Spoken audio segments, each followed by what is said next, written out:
ሰላም እንዴት ናችሁ? ኤስዲ እንግሊሽ እንግሊዝኛ ቋንቋ ቀለል ባለ መንገድ የምንማርበት ቻናል ነው። በዛሬው እንግሊዝኛ ቋንቋ ለጀማሪዎች ክፍል 26ን ይዘንላችሁ መጥተናል።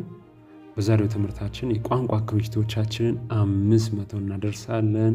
እንዲሁም ኤስዲ እንግሊሽ ዋናም የንግግር ልምምድ እያደረግን ነው። እዛ ላይ ወደ 70 ሺህ የሚጠጋ ሰብስክራይበርስ አሉት። ገብታችሁ መከታተል ትችላላችሁ። እንዲሁም በሌሎች ሶሻል ሚዲያዎችም ብቅ እያልን ነው። ቲክቶክ፣ ቴሌግራም በተመቻችሁ ፕላትፎርም የእኛን ትምህርቶች ማግኘት ትችላላችሁ። በቀጥታ ወደ ዛሬው ትምህርት እንለፍ።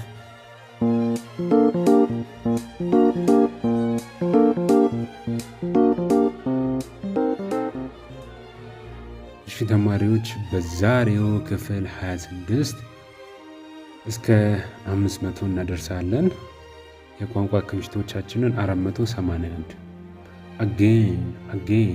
አጌን ስንል እንደገና ለማለት እንጠቀምበታለን። አጌን እንደገና። አንድ ላይ ለማለት ደግሞ ቱጌዘር፣ አንድ ላይ ለማለት ቱጌዘር፣ አንድ ላይ። ብቻውን ወይም ብቻዋን ማለት ስንፈልግ ደግሞ አሎን፣ አሎን። ብቻውን፣ ብቻዋን፣ ብቻዬን አሎን እንላለን። አሎን። ተጨማሪ ማለት ስንፈልግ ደግሞ ሞር፣ ሞር። ተጨማሪ፣ ሞር። ያነሰ፣ ያነሰ፣ ለስ፣ ለስ፣ ያነሰ።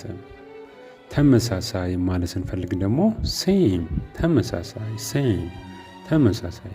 ምስሎቹ እጅግ በጣም ነው የሚጠቅማችሁ፣ እጅግ በጣም ነው የሚጠቅማችሁ። የተለየ ማለት ስንፈልግ ደግሞ ዲፍረንት፣ ዲፍረንት፣ የተለየ፣ የተለየ። ተመሳሳይ ምንድን ነው ብለናል? ሴም። የተለየ ደግሞ ዲፍረንት። ትክክል ማለት ስንፈልግ ራይት የሚለውን እንጠቀማለን። ትክክል። እንዲሁም ደግሞ ቀኝ ማለት ይሆናል ራይት። ለቀኝ ተቃራኒው ሌፍት ነው። ከዚህ ቀደም አይተነዋል። ግን ቃሉን አይታችሁ እንዴ ቀኝ ማለት አይደለም እንዴ እንዳትሉ ነው ጀማሪዎች። ራይት ትክክልም ማለት ይሆናል፣ ቀኝ ማለት ይሆናል። በእንግሊዝኛ ቋንቋ ላይ ቃላትን እንዳጠቃቀማችሁ ነው መፍታት ያለባችሁ።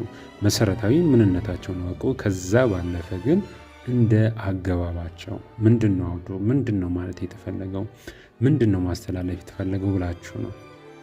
ስለ እጅ እየተወራ ራይት ካሉ ቀኝ ማለት ነው። ስለ እውነት፣ ስለ ትክክል፣ ስለ ሐሰት እየተወራ ራይት ከተባለ ደግሞ ትክክል ማለት ነው። ሮንግ ካለን ደግሞ ስህተት ማለት ነው። በትምህርት ቤት ውስጥ ያለፋችሁ ሰዎች ይህንን እጅግ በደንብ አድርጋችሁ ትረዱታላችሁ። 490 ላይ ደርሰናል። ፈርስት መጀመሪያ፣ መጀመሪያ ፈርስት ወይም ደግሞ አንደኛ፣ አንደኛ ወይም መጀመሪያ ፈርስት እንላለን። መጨረሻ ማለት ስንፈልግ ደግሞ የመጀመሪያ ወይም የአንደኛው ተቃራኒ ነው። ላስት እንላለን። ላስት መጨረሻ። ኦንሊ፣ ኦንሊ ብቻ ማለት ነው። ብቻ ማርኬቲንግ ላይ የሚውል ነው። ቱዴይ ኦንሊ እዚህ ጋር ምስሉ እንዲረዳችሁ ነው። ዛሬ ብቻ። ብቻ ማለት ስንፈልግ ምን እንላለን? ኦንሊ። ኦልሞስት፣ ኦልሞስት ማለት ይቻላል። ኦልሞስት ማለት ይቻላል ስትሉ ትጠቀሙታላችሁ። የንግግር ልምምድ ላይ ደግሞ እነዚህ ቃላቶች ኖርማል ከቃላቸው በላይ ሀሳባቸው ትልቅ ስለሆነ የንግግር ልምምዳችን ላይ በደንብ አድርገን እናየዋለን። ስለዚህ ኤስዲ እንግሊሽ ዋን ላይ ሂዱ፣ ኤስዲ እንግሊሽ ዋን ላይ ሂዱ። ኦልሬዲ፣ ኦልሬዲ አስቀድሞ።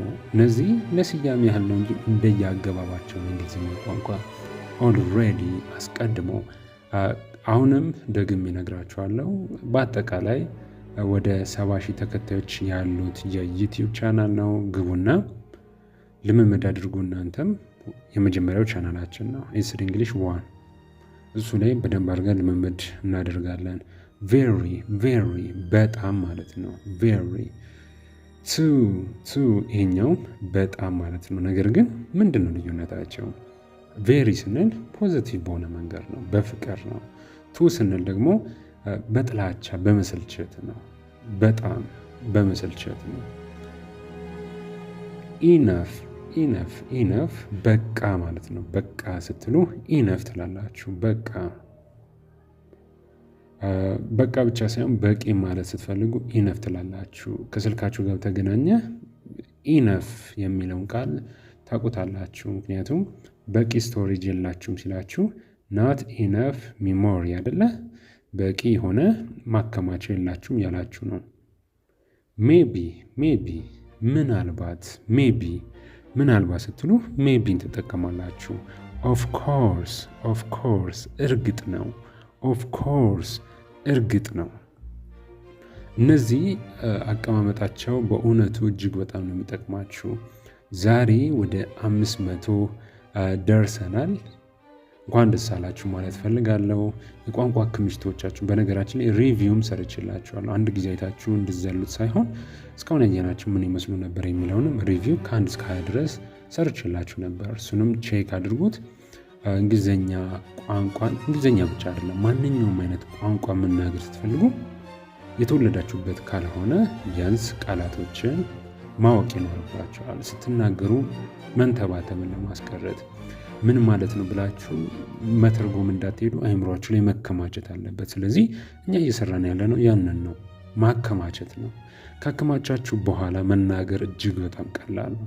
አይምሯችሁ ውስጥ ካለ ማውጣቱ ቀላል ነው። አሁን የምትናገሩትን ቋንቋ እንደምታወጡ ታወጡታላችሁ። መጀመሪያ ግን አይምሯችሁ ላይ መከማቸት መቀመጥ አለበት። ሰው ያንን ነው እኛ እየሰራን ያለነው።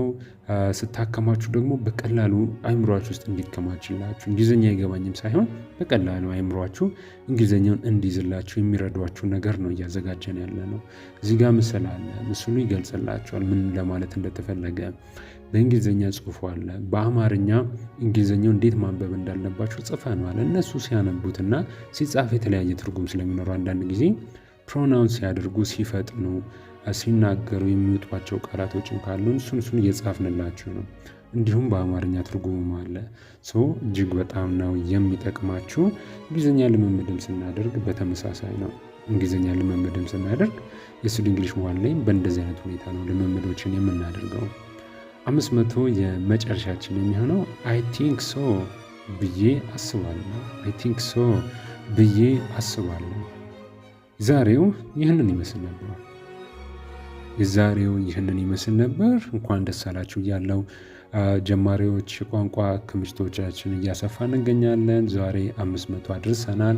በቀጣይ ደግሞ 513 እናደርሳለን። ሪቪው አድርጉ። ከ1 እስከ 20 ድረስ ያሉትን ሪቪው ሰርቻለሁ። ከዚህም በኋላ ሪቪው ይቀጥላል። ሪቪውንም እያየን እንዴት መናገር እንዳለብንም በዛው እየተማማረን እናልፋለን ማለት ነው። እንግሊዝኛ ቋንቋ ለጀማሪዎች በክፍል 27 ቀጣይ እንገናኛለን። እስከዛው በዚሁ አጋጣሚ ሶሻል ሚዲያዎች አሉ። ቲክቶክ አለን፣ ቴሌግራም አለን። ገብታችሁ ተከታተሉን። ኤስዲ እንግሊሽ ብላችሁ ሰርች ብታደርጉ ፊት ለፊት ይመጣላችኋል። እንዲሁም ደግሞ ዲስክሪፕሽን ላይ ለማስቀመጥ እንሞክራለን። ቲክቶክ ላይ ገብታችሁ ሰርች አድርጉ ኤስዲ እንግሊሽ፣ በቀዳሚ እንመጣላችኋለን። ቴሌግራም ላይም በተመሳሳይ በሌሎችም ሶሻል ሚዲያዎች እንመጣለን። እየሞከርን የምንገኘው በዩቲዩብ ከፍተኛ የሆነ ተከታዮች ያሏችሁን ተማሪዎች አላችሁን። ስለዚህ ሁለቱንም በዩቲዩብ ቻናሎቻችን 2 ናቸው። ሁለቱንም ቻናሎች ሰብስክራይብ አድርጉ። ቀጣይ እስክንገናኝ መልካም ጊዜ ለሁላችሁ።